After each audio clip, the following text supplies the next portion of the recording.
நமக்கு ஒரு தொன்மை இருக்கா, நம்ம மக்கள்லாம் தமிழ்நாட்டிலேயே இருந்தவங்களா, இல்லை சிந்துவிலேருந்து வந்தாங்களா, இல்லை சுமேரியிலேருந்து வந்தாங்க, இது ஒரு குழப்பம் எல்லாருக்கும் இருந்துட்டு தான் இருக்கு. அப்போ இதை ஆய்வு பண்ண போறப்ப தான் ஒரு உண்மை தெரிஞ்சது. கடலுக்குள்ள நம்முடைய மக்கள் வாழ்ந்த இடம் தீவுகளாகவும் கண்டத்திட்டுகளாகவும் மூழ்கியிருக்கு.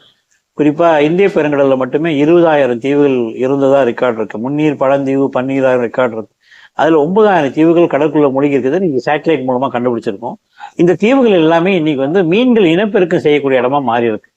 மீன்கள் எப்ப இனப்பெருக்கம் செய்யும்? கீழே ஏதாவது அழிவுகள், இடிபாடுகள் இருந்தாதானே இனப்பெருக்கம் செய்யும். அப்படி பண்றப்ப மடகாஸ்கர் வரைக்கும் முழுகி போன தீவு நிறைய கண்டுபிடிச்சிருக்கோம். குறிப்பா கன்னியாகுமரியிலே 53 கிலோமீட்டர்ல 2000 வருஷம் முன்னாடி மரிக்கினான்னு சொல்லப்பட்ட ஒரு தீவு. அதான் அந்த குமரிக்கோடுன்னு சொல்லுவாங்க. இப்போ குழுவி ஆற்று, பன்மலை இடக்கத்து, குமரிக்கோடும் பெருங்கலுக்குள்ள அந்த ஒரு தீவு 1000 ஸ்கொயர் கிலோமீட்டரா கண்டுபிடிச்சிருக்கோம். இது எல்லாமே ஃபிஷிங் கிரவுண்டா மாறி இருக்கு. இப்போ பூம்புகாரில் பார்த்தீங்கன்னா 21 கிலோமீட்டர் வரைக்கும் 45 மீட்டர் ஆழத்துல 65 இடங்கள் கண்டுபிடிச்சு.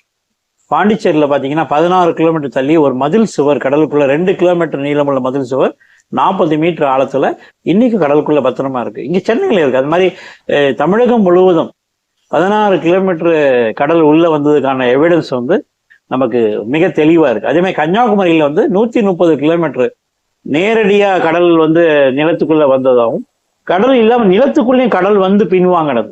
அரியலூர்லாம் இன்னைக்கும் வந்து மனுஷன் வாழாத காலத்திலே கோடிக்கணக்கான வருஷம் கடல் வந்துட்டு போனது திருச்சியிலும் நமக்கு கிடைச்சிருக்கு.